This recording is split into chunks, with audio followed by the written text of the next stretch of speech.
Ukiishi kwa kudanganya watu hapa duniani, madhara yake ni kudhalilika na watu kukuona ya kwamba haufai.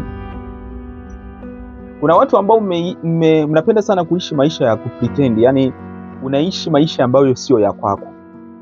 Wewe hauna pesa, unaishi maisha ya kuonyesha una pesa nyingi. Sasa ngoja nikupe tu madhara machache ya wewe kujifanya unaishi maisha fulani kumbe sio ya kwako. Ikitokea umepatwa na changamoto yoyote ile na ukaanza kuomba msaada kwa watu wengine, na ulikuwa una pretend unaishi maisha ambayo yanaonyesha kwamba wewe ni mtu wa daraja la juu, na sasa umepatwa tatizo, kusaidiwa itakuwa ni ngumu sana, kwa sababu kuna watu wanaamini ya kwamba una pesa. Inakuwaje leo mtu mwenye pesa nyingi anamuomba maskini, mtu wa chini ndo anamuomba pesa?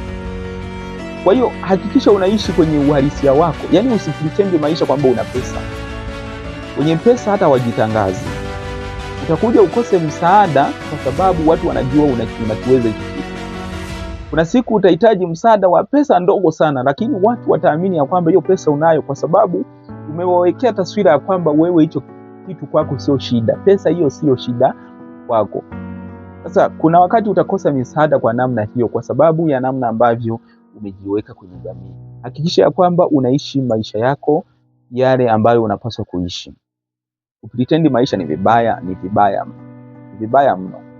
Kwa hiyo nakupendekezea ishi katika uhalisia wa mambo yako.